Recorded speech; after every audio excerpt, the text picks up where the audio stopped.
교도소에서 온 누가의 편지. 사랑하는 어머니께, 어머니, 올해가 너무나 빠르게 지나간 것 같아서 믿어지지 않아요.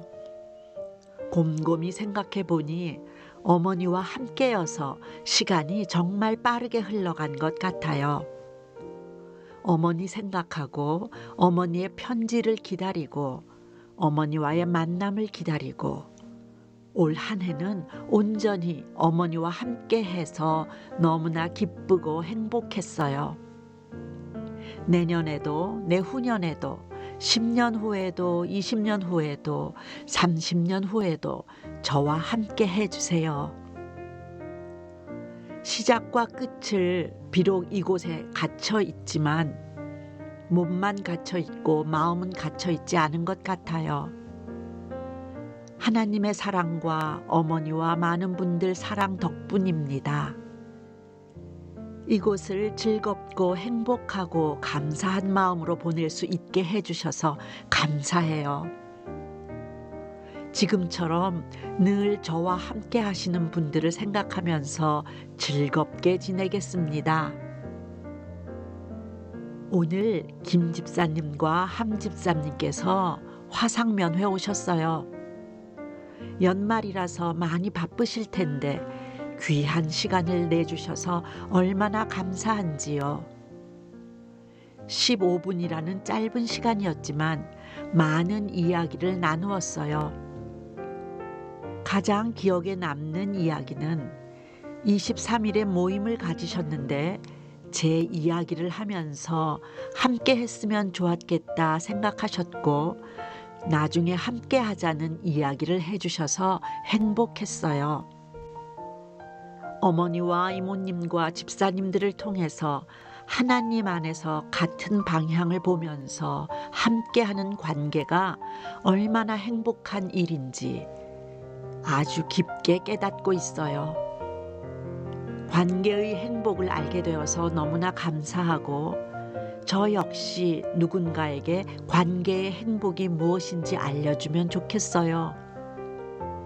그러기 위해서는 마음에 사랑이 가득 차 있어야 할 텐데 아직은 모자라지만 곧 가득 차 있을 거예요. 너무 큰 사랑을 받고 있어서 가득 안 찰 수가 없죠.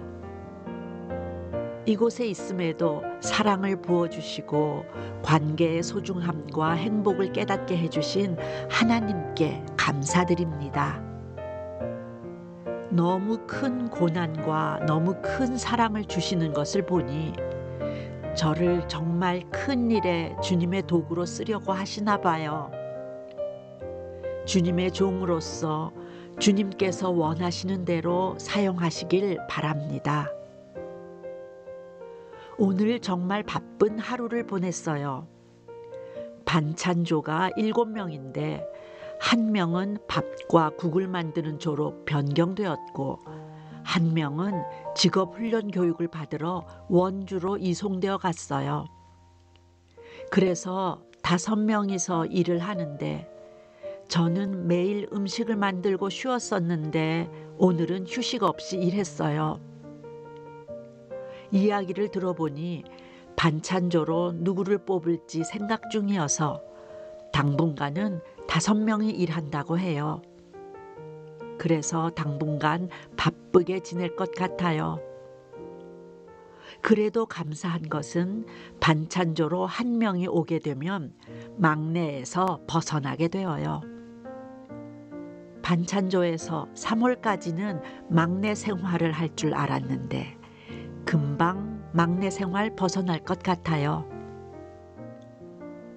아무리 생각해봐도 제가 힘들어하니 하나님께서 도와주신 것 같아요.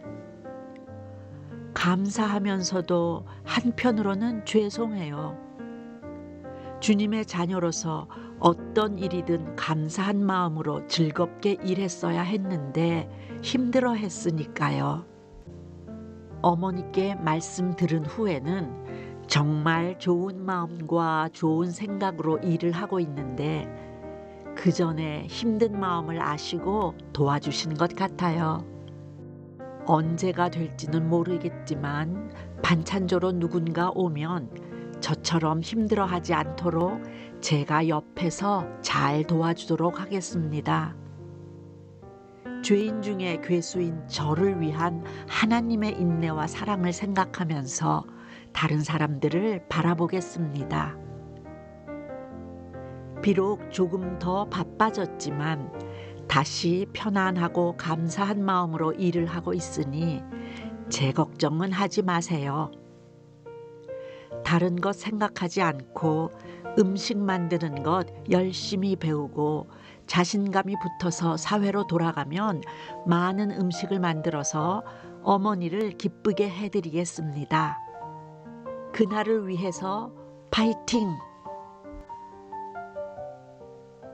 어머니께서 보내주신 매듭짓기라는 책을 다 읽었어요.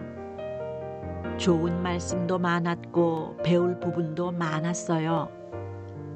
반대로 조금 와닿지 않은 부분도 있어서 생각보다 읽는 시간이 오래 걸린 책이었어요.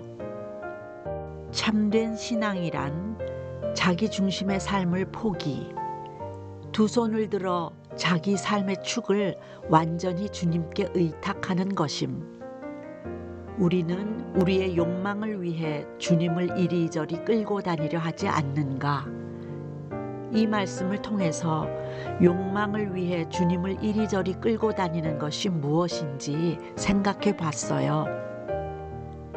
주님께 무언가를 해주시고 이루어 주시라고 기도를 많이 드리는데 그 중에서 욕망의 기도를 생각해 봤어요. 결국은 나만 이득을 보고 나만 욕심을 채우는 마음으로 기도드릴 때가 아닐까 싶어요. 이곳에 와서 그런 기도를 드린 적이 있는지 생각해 보게 되었고 그런 때가 있어서 회개했어요. 이 말씀처럼 주님을 끌고 다니려 하지 않고 주님을 제 인생의 주인으로 두고 주님께 이끌려 다니는 인생을 살겠습니다. 그리고 재물 때문에 가족들이 싸우고 해를 끼치는 이야기에서 일평생 재물을 삶의 목적으로 삼고 살아온 부모의 자식들이라면 그들 역시 재물이 생의 목적이 된다라는 이 말씀을 통해서 제가 부모가 되었을 때 어떻게 살아야 하는지 생각하게 되었어요. 자녀는 부모님께 배울 수밖에 없는데 제가 부모로서 어떤 삶을 사느냐에 따라서 자녀의 삶이 절반 정도는 정해지지 않을까 생각이 되어요. 이 말씀을 마음에 새기고 살아가겠습니다. 앞으로 제 삶에 수많은 일들이 있을 텐데 제가 할 수 있는 것은 최선을 다하는 것뿐이고 그걸 이루어 주시는 분은 오직 주님이라고 생각하며 겸손하고 감사한 마음으로 살겠습니다. 크리스천이란 그리스도의 옷을 입은 자다. 다시 말해 크리스천은 그리스도를 자신의 제복으로 삼은 자다. 영원하신 그리스도를 제복으로 입은 자에게 이 세상 무엇이 두렵겠는가? 사망도 환난도 그 무엇도 두려울 것이 없다. 그리스도의 제복은 이 세상 모든 것을 제압하고도 남는다.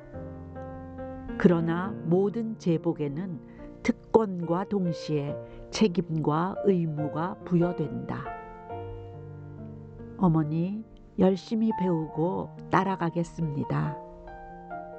어머니, 아주 많이 사랑하고 또 사랑합니다.